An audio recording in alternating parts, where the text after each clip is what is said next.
Bismillahirrahmanirrahim. Welcome to Power Distribution Systems online classes. This is lecture number 9 and contents in this lecture will be covered from chapter number 3 and from the lecture notes. Contents that we cover today includes, at the start there will be introduction, then we discuss the classification of distribution transformer based upon different factors, and then we discuss the winding configuration of distribution transformer. And here in this category of winding configuration, first we discuss in detail the polarity marking, the phase shift of delta Y transformer according to IEEE and IEC standard, and vector group of transformers. Then we discuss the types of delta connections, and at the end of the lecture there will be a topic, purpose of neutral grounding of distribution transformer. The neutral grounding of power system neutral is different from the neutral grounding of the last distribution transformer. So here we only emphasize on this neutral grounding of distribution transformer in this course, and the neutral grounding of power system will be discussed in next course of power system protection, because that is something related to power system protection.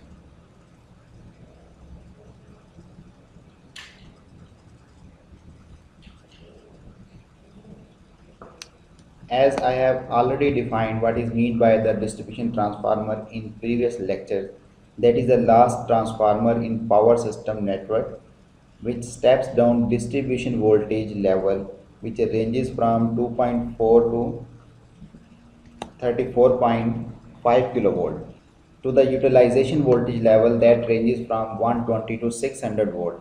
So that transformer is known as distribution transformer, and we use this abbreviation DT for distribution transformer. In our system here in Pakistan, the distribution voltage here from this range is 11 kilovolt, and the utilization voltage is 415 volt line to line or 230 volt line to neutral. So these transformer can be single phase or three phase. And again in our system in Pakistan, these transformers are always three phase, mean distribution transformers are three phase everywhere in our network. So power rating of distribution transformer vary from as small as 10 kVA up to 2.5 MVA or 2500 kVA. So the power rating can vary in this range. So starting from 10 kVA up to 1000 kVA, the design of tank will be a sealed tank, airtight tank for the transformer, and above this 1000 to 2500 kVA, the transformer tank design will consist of a conservator at the top of the transformer tank. So usually such a large distribution transformer is not very common. It is rarely used in distribution system. If used, that transformer will be installed at the substation and it will feed the nearby load at a utilization voltage level. So a usually power rating of 10 kVA to 500 kVA is very common.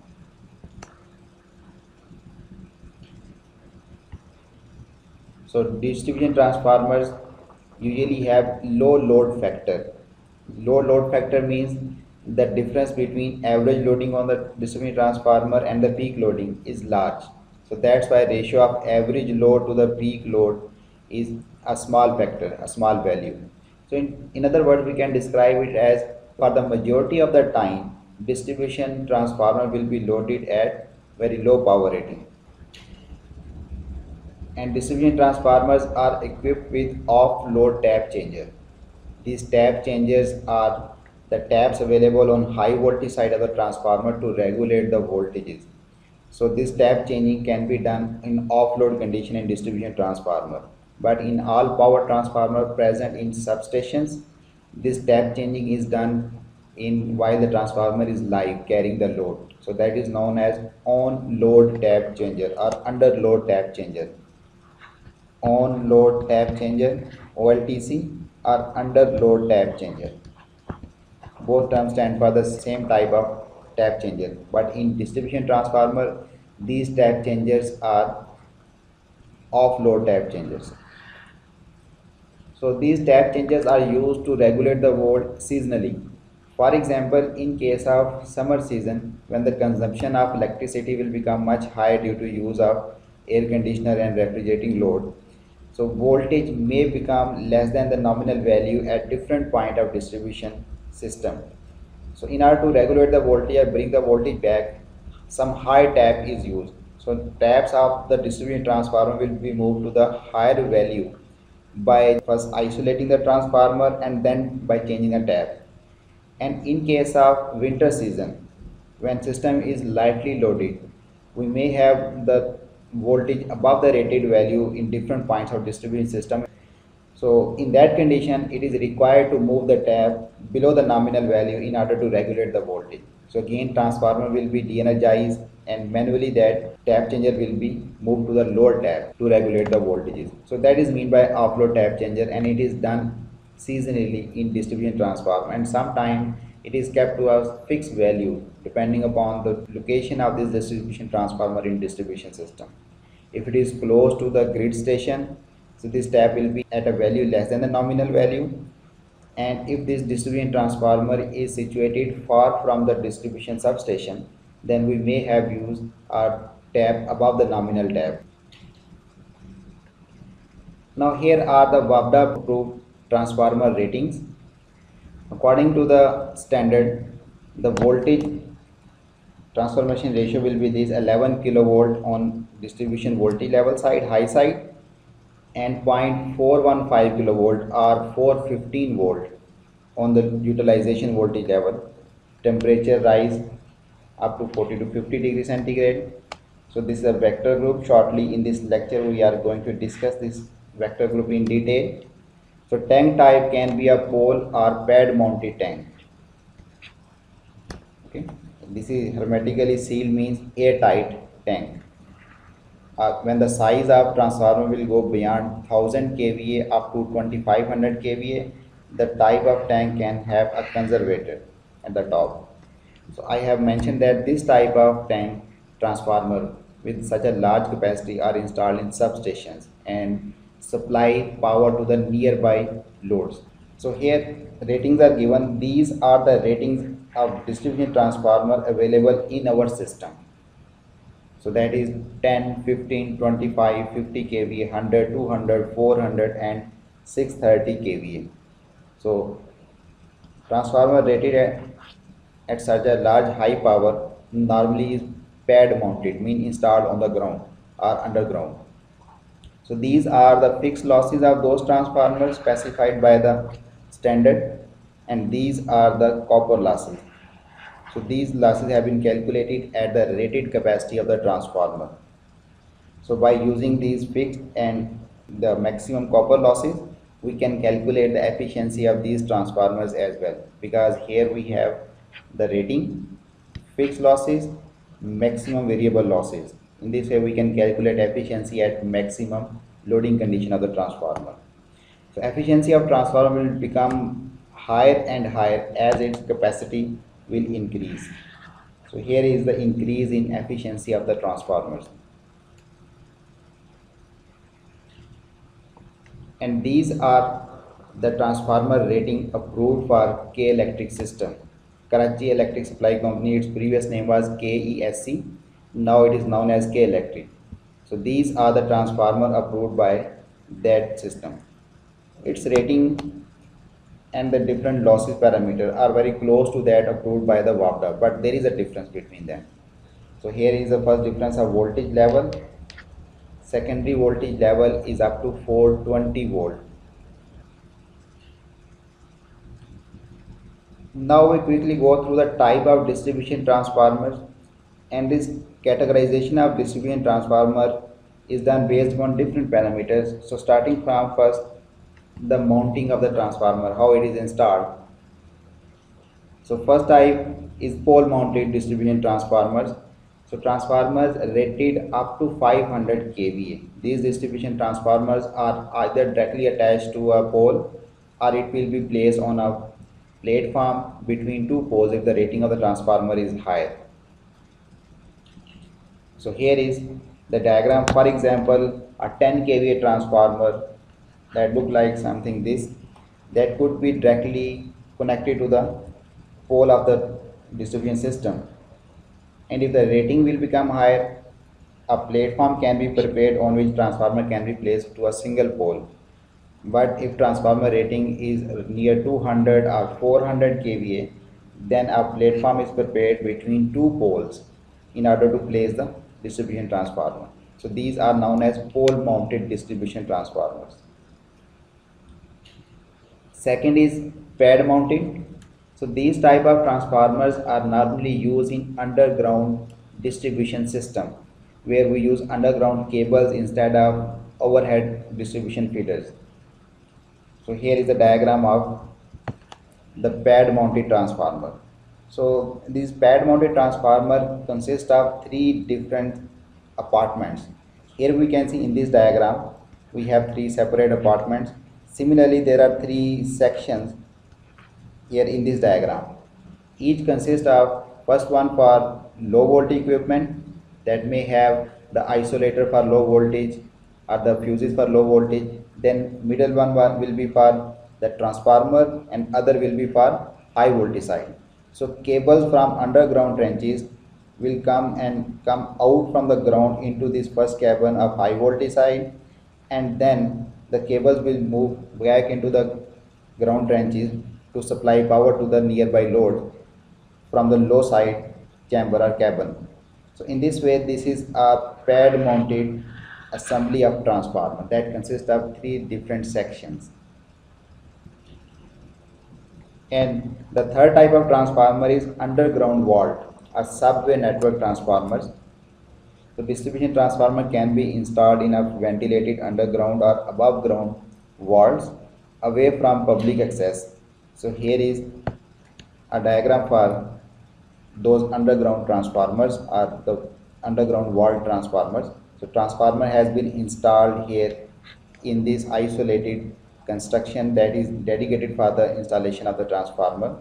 So normally dry type transformers are installed here in this type of installation. So these are the categorization of distribution transformer based upon their mounting. Next we discuss the distribution transformer classification based upon the insulation that we use. So there are two type of insulating medium that we use for distribution transformer: oil immersed and dry type. And here in this diagram you can see both type of transformer design. So these are the dry type transformers, their three windings, and here we have an oil immersed transformer.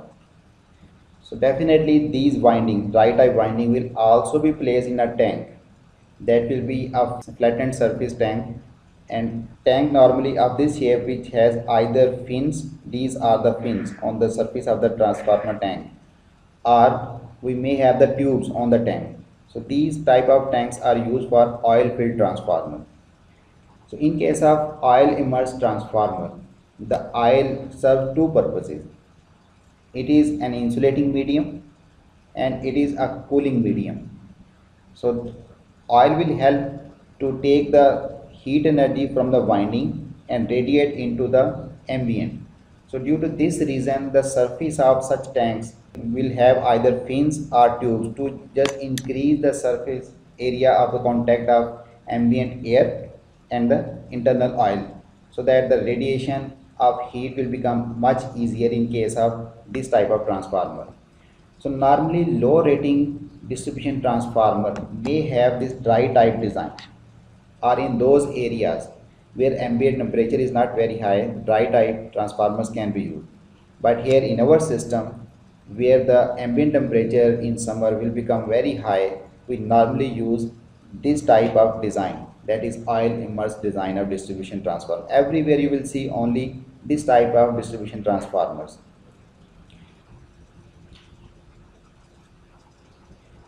In the same way, the distribution transformer can be classified based upon the phases. The most commonly used are single phase and three phase. So here in our system, distribution transformers are only three phase transformers, and three phase transformer may be either delta delta, delta Y or Y Y connected. And again in our system, the three phase transformer is only delta Y connected. So some other type of distribution transformers are also present. For example, are two-phase transformer, a single-phase transformer, a three-phase transformer. Then comes the number of different voltage available. For example, two-phase three-wire system, two-phase four-wire system, three-phase three-wire system, three-phase four-wire system. All these systems are achieved by using different type of distribution transformers. So here most commonly are single phase and three phase, and out of that three phase this delta Y will be installed in our system. So here are the core design of single phase and three phase. There are two types of core designs, core type and the shell type. So for single phase this is a core type transformer and this is shell type transformer. Remember, in case of single phase core type transformer, both these windings will be above each other, not like this as shown in the diagram. Just to give the idea how the winding will be placed, the two winding have been placed on two different limbs. Otherwise, both winding will be on the same limb in order to reduce the leakage flux. If we look at the three phase transformer in core type, we can see here this core material. This core has three limbs and two windows. Each limb has two windings, that will be high side and low side winding, LT and HT winding. So here it is a phase 1 winding, both high and low side, phase 2 winding, both high and low side, and phase 3 winding, both high and low side. So these are known as limbs. I am shortly going to discuss the phase difference in delta Y transformer, and over there I will discuss this concept of limbs. Okay, that's why I want to explain this thing over here so that you remember what is meant by the limbs of the transformer core. So here we have the shell type transformer. So what are the advantage and disadvantage of these transformer? That is an advanced concept because the design of core describe the different type of sequence impedances of a transformer. And here we discuss the tank and oil in the transformer in case of oil filled distribution transformer. What are the different designs of the transformer tank and what are the different oil that we can use in transformer tanks. Based upon surface design, we will categorize the tanks. So first one is the flat surface. There may be the oil or it could be a dry type transformer tank. So here this surface we can see here there is no tube, no fins available on the surface of the tank of this transformer, and normally low power rating transformer have design like this. Second transformer tank design having the fins. So these are the hollow fins. Oil can move into these fins from inside and have a larger contact area with the ambient air. So it can easily radiate heat into the environment. So these are the naturally air cooled transformers. And here we have tubes available on the surface of the transformer tank. So these tubes are connected to the tank from the top to the bottom, and it helps the circulation of oil through the tube and help to radiate heat from oil to the ambient. Now how these tubes will help to radiate heat into the ambient? When a transformer get heated up due to the losses, the fixed losses and due to copper losses, heat will produce in the winding and core. So that heat will be absorbed by the oil inside the transformer, and when oil will heat up, that heated oil will move at the top of the surface of this transformer tank, and from there oil will move into this tube all the way back to the bottom of the transformer tank. On its way from top to the bottom, it will radiate that absorb heat into the environment. So in that way the temperature of that oil will reduce and that oil will move into the transformer tank. So that is the natural circulation of oil in these hollow tubes to cool down the transformer, to reduce the transformer temperature. Normally distribution transformer installed on the pole either have this type of design of tank or this type of design of tank in our system. So if more conduction of heat is required from the transformer into the ambient, then this transformer design tank design is better than the Finn's transformer tank design.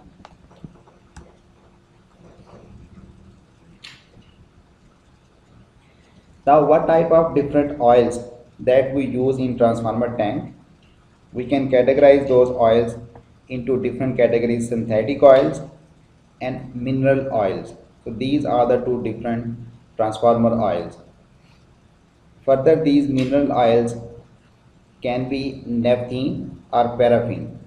So there are own advantages and disadvantages of these two types of mineral oils, and these two type of major categories: synthetic oil and mineral oils. So first we compare synthetic oil with the mineral oils. So synthetic oil have very good insulation characteristics, heat conducting characteristics. But problem is the synthetic oils are very expensive. So due to this reason it will increase the cost.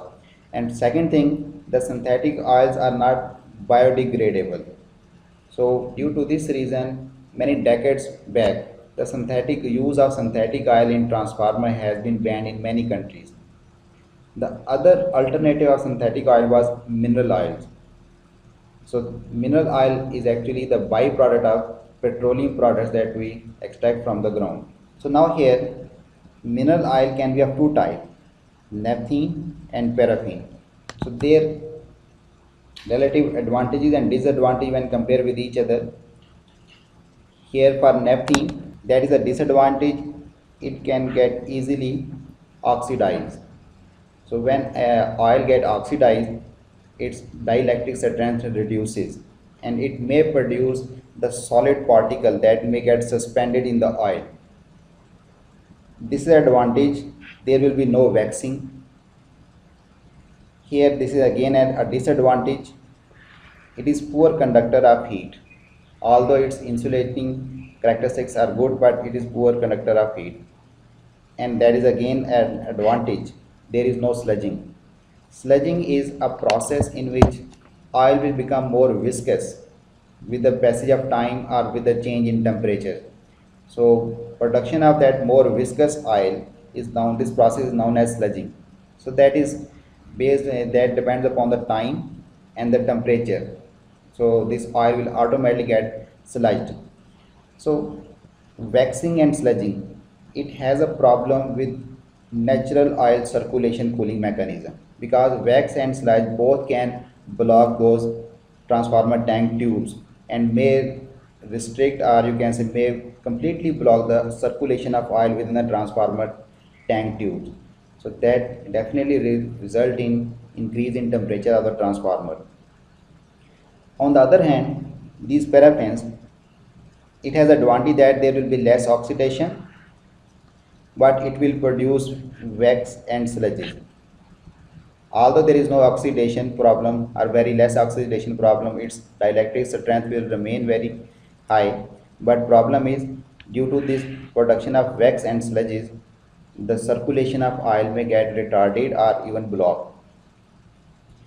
So advantage is it is better conductor of heat as compared to the naphthalene. So here is the merits and demerits of both type of oils, and both type of oils are nowadays in use in transformers. Now here we summarize the construction of distribution transformer from outside, how it look like. Here we can see a distribution transformer installed on a platform connected to a pole. So the primary rating of this transformer is 11 kilovolt. It is connected to the high voltage feeder, and low voltage side is rated at 415 volt. So this is known as a 3-phase 4-wire system. Secondary side has 3 conductor for phase ABC and 4 conductor for the neutral point, and neutral is connected to the pole as well.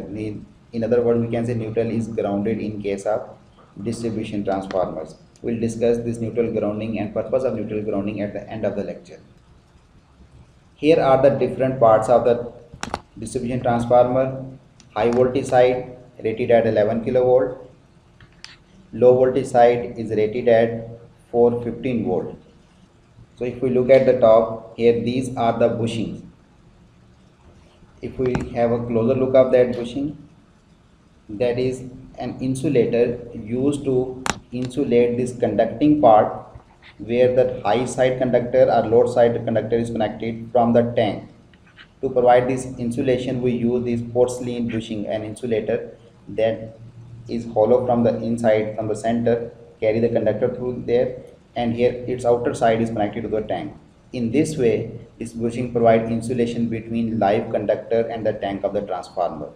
So bushings are available for both high side and low side of the transformer conductors. Mean there are three terminals coming from the 11 kilovolt feeder into the transformer and four terminals coming out of the transformer. So four outgoing and three incoming conductor must be isolated from the tank, and that is done with the help of these porcelain bushings. Next here you can see two rods over the surface of this bushing. First rod is this one, second one is over here, and there is a gap between them. This is known as surge arrestor or arcing horn. Surge arrestor is a bigger family of such devices, and arcing horn is one of them, also known as arcing rods. So what is the purpose of these arcing horns? So the gap between them is designed in such a way that at a rated 11 kilovolt, no current or flashover can take place through this air gap. It is sufficiently large. But in case of a lightning high voltage, if lightning will strike to the distribution feeder, that very high voltage will result in flashover across this gap. And what happens? This arcing horn will protect the transformer winding from exposure to the lightning high voltage. So lightning voltage will discharge through these arcing horn into the ground, because the lower rod is connected to the tank and to the ground. So that lightning discharge take this path instead of into the transformer and through the winding, and in this way winding is protected against the lightning high voltages. So this is the purpose of arcing horn, and it will be present on the across each of high voltage side bushing.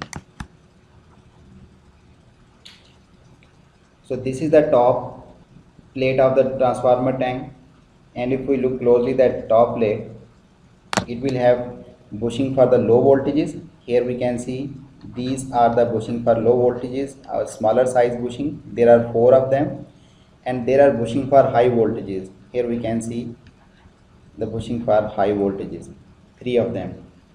And here is the tap changer, that is off-load tap changer. So that is high voltage and low voltage terminals coming out of the transformer at the top of the transformer tank. Now these are the dropout fuses, also known as D fuses, and we also have heard about these D fuses as the Ds. So these Ds are actually dropout fuses. Why we call it dropout fuse? Because whenever a fault occurs, and if this fuse will blow out to provide protection against that short circuit fault, after blowing out, this fuse will drop out of this socket from the top, and it will start hanging downward. So in this way it will become much easier to locate that blown out fuse in the system. Otherwise, hundreds of such fuses has been installed in distribution system, and it is not an easy task to locate where the fuse has been blown out. So this dropout feature will help us to locate that faulty fuse. It could be replaced and system can be restored. So this dropout fuse is always installed at some inclined angle with respect to the vertical axis, and that angle is normally 15 degrees. So this is the angle of installation of these dropout fuses. Now after that general discussion about the distribution transformer, Next we are going to discuss transformer polarity, and this is the most important topic from today's lecture because we are going to use these concepts in next courses as well. In order to discuss the transformer polarity, I have taken two examples. Here we can see two cores of transformer. Just to give you an idea of what is meant by the transformer polarity, here I will draw two windings. Carefully see these two windings. Let's say this is the primary and same is the primary over here.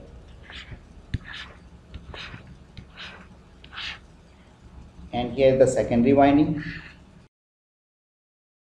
Let's put a load on the secondary side for the flow of current. And now the secondary winding here, and here we have connected a load so that current can exist on the secondary side. Now if I say that a current has been established in the primary of this core in this direction, and then this current will circulate through this coil in this direction as I have mentioned on the diagram. This time changing current, that is a primary current, will produce a time changing flux in this core. We can find out its direction in the core, instantaneous direction, if we assume this is the instantaneous direction of the current, by using Fleming's right hand rule. According to that, if our fingers of right hand are directed towards the direction of current in these turns, then our thumb will point towards the flux. So here is the direction of flux according to the right hand rule into this core. This flux is linking to the secondary winding. So that is a time changing flux. It will induce an EMF. If path for the current exists, then it will result in inducing current. So that current will exist in the secondary winding. The question is, what will be the direction of that current? According to the Lenz's law, the current in the secondary winding will be in such a way that it will oppose its cause.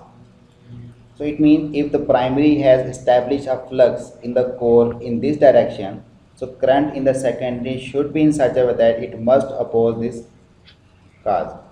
So according to that, if we want to produce a flux in upward direction produced by the secondary winding, again applying the right hand rule, if our thumb is pointing towards the flux produced, then our finger will be towards the current that is required to produce this flux.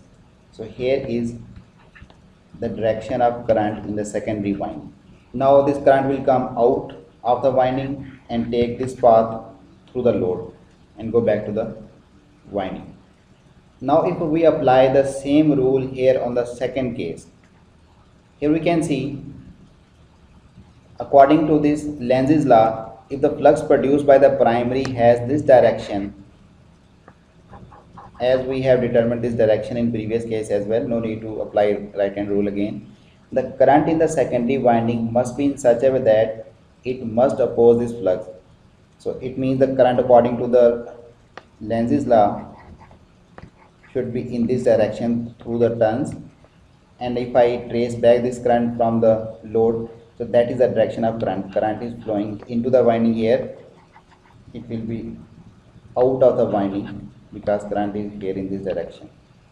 On the other hand, current was out of the winding in upper terminal and it was into the winding in the lower terminal. I have assigned direction of current in two secondary winding by using Lenz's law and by applying the right hand rule. Now we can see here current in both these two secondaries are different from each other. If primary is same, why the current in the these two secondaries are different from each other? The only reason is the sense in which we have placed the winding. Here the turns in this secondary and in this secondary does not have the same sense. Mean if one is clockwise, other is in counterclockwise direction. So due to this reason, direction has changed.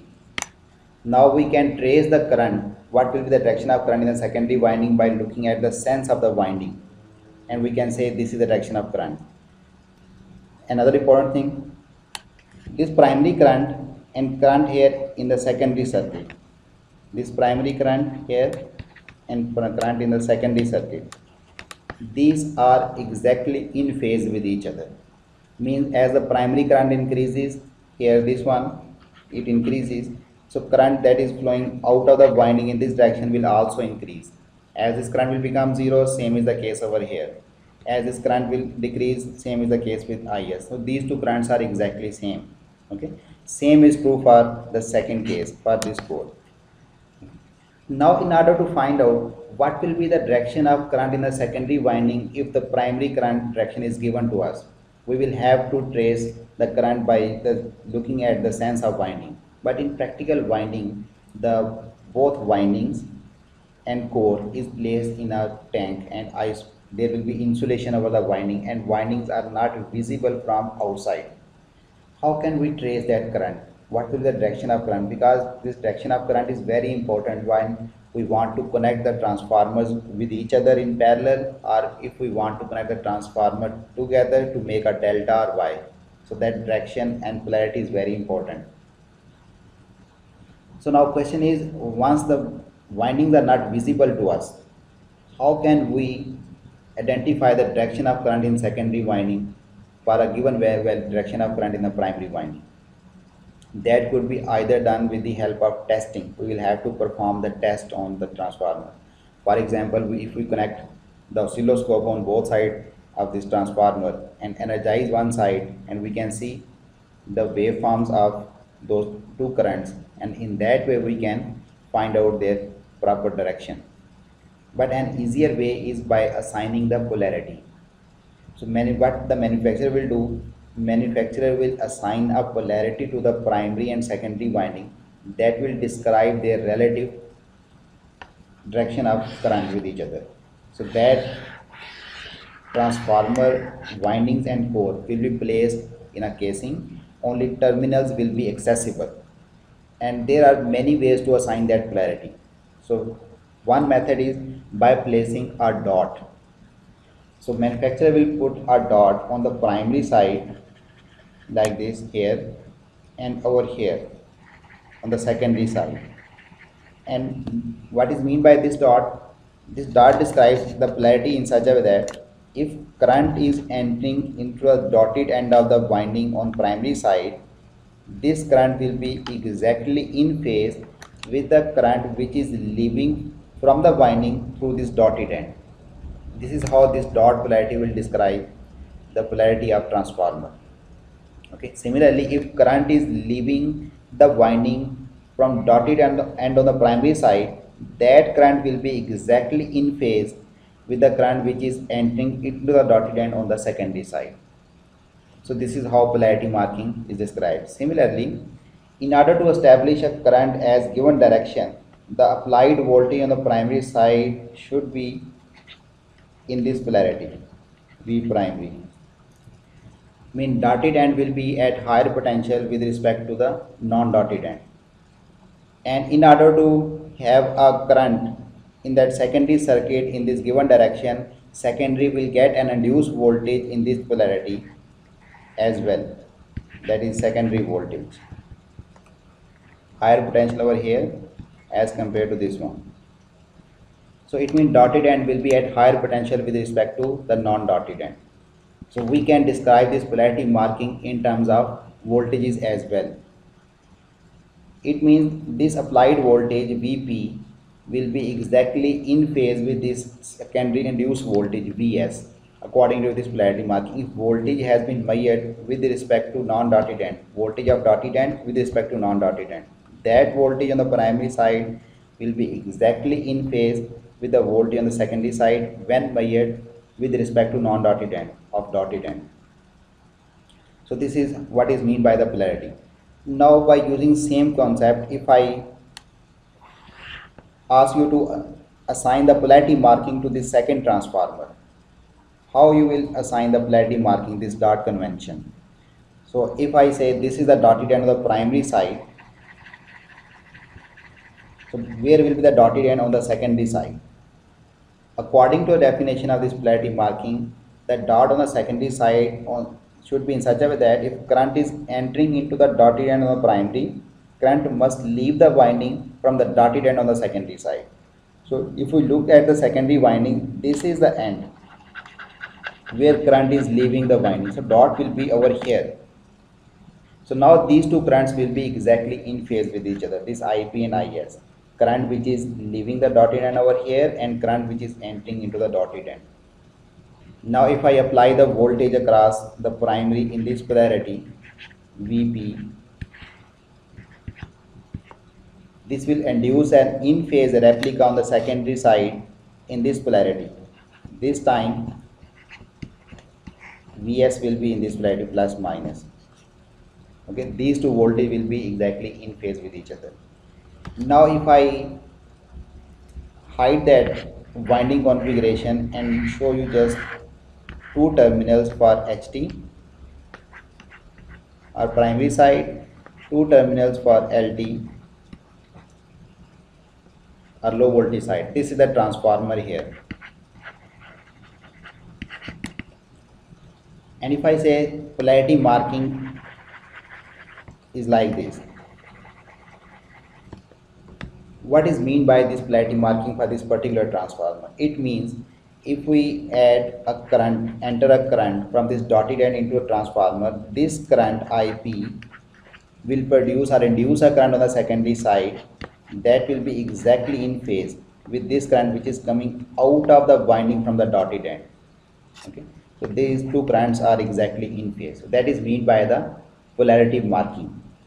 We don't know what is the configuration. Just by looking at this dot polarity markings, we can mention this thing, that this current which is entering into the dotted end of this transformer will be exactly in phase with the current which is leaving from the dotted end on the secondary side.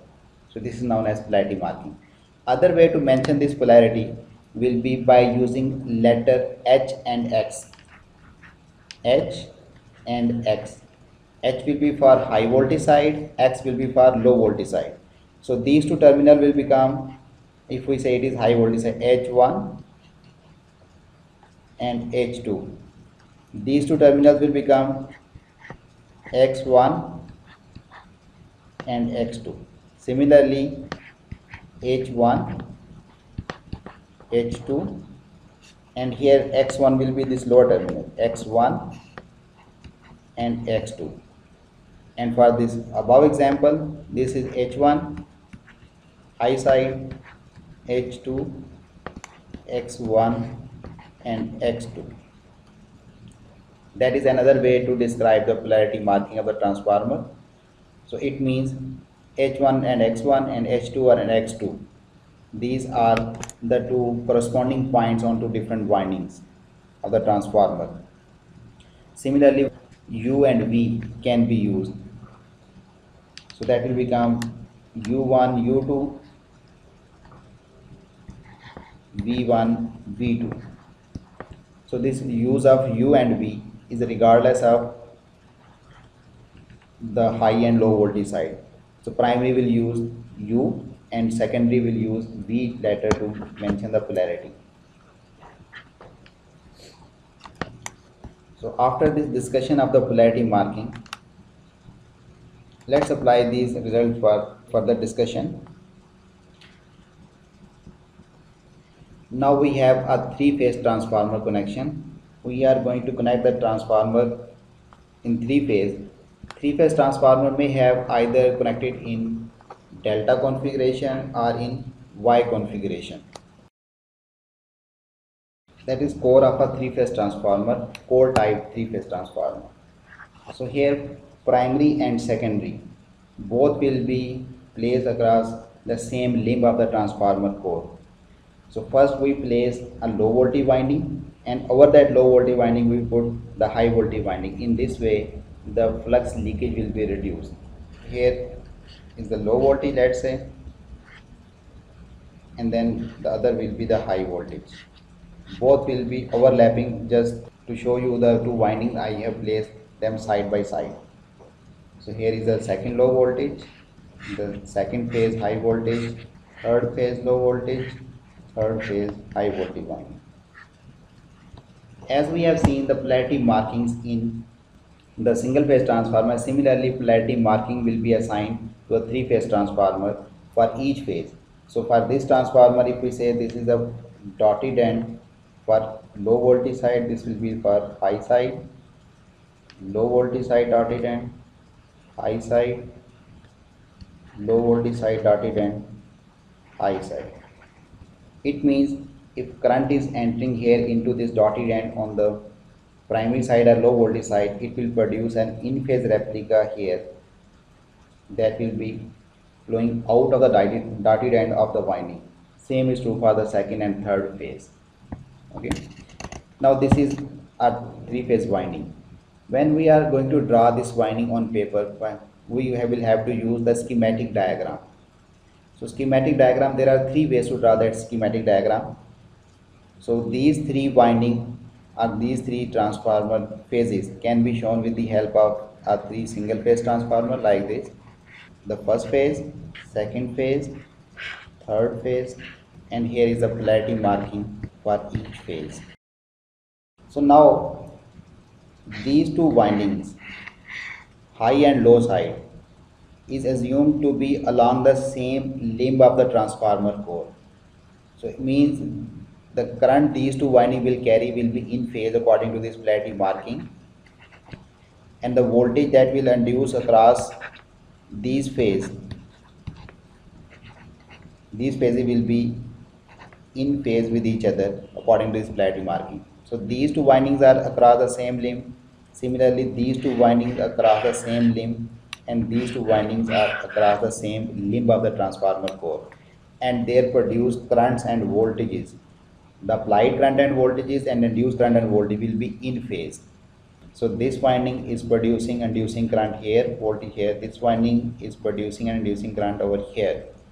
So this winding is inducing current and voltage over here.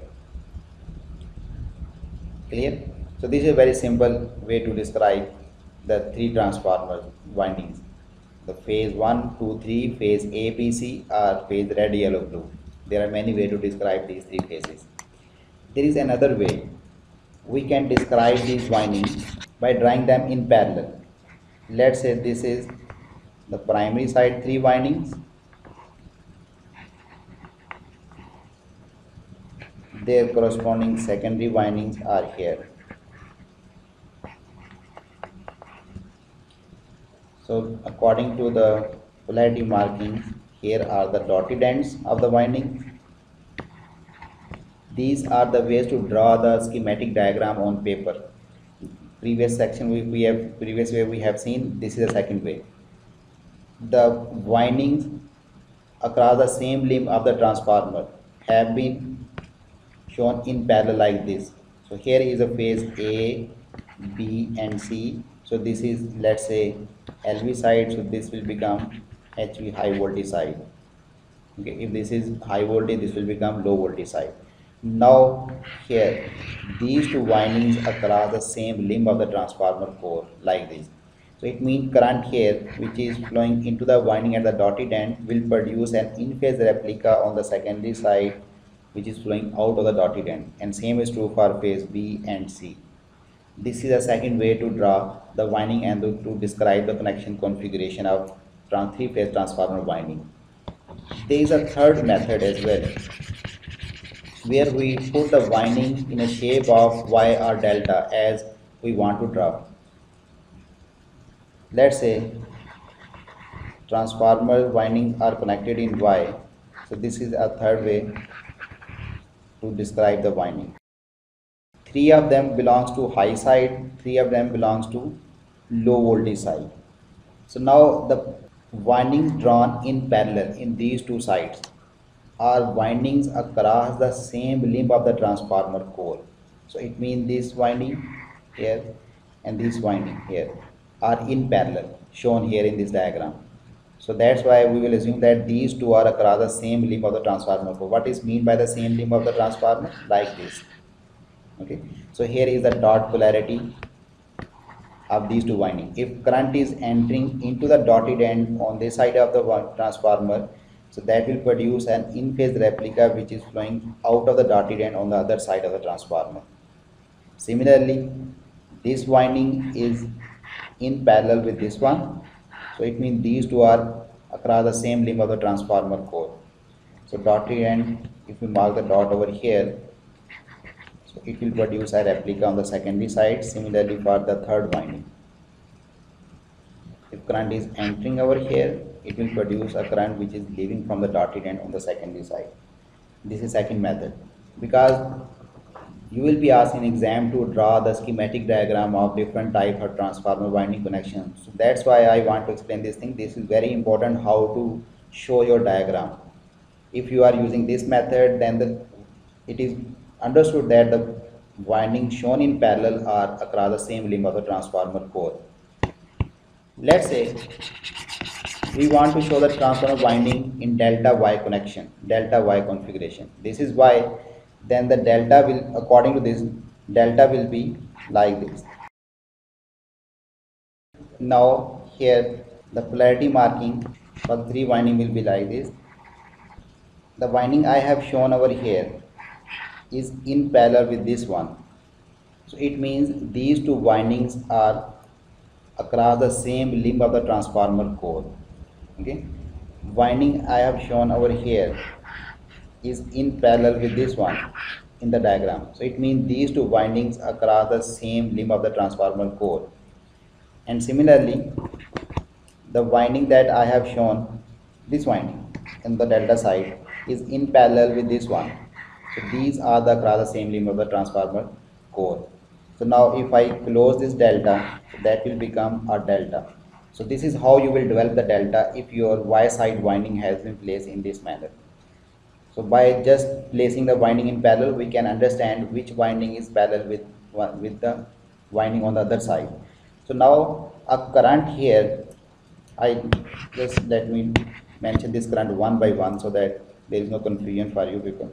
For example, the current here entering from the dotted end in this winding, it will produce an in-phase replica in its parallel winding here. So that will be current flowing out of the dotted end here. Then the current entering into the dotted end in this winding, it will produce its replica here in this winding, which is flowing out of the dotted end into the dotted end from the winding.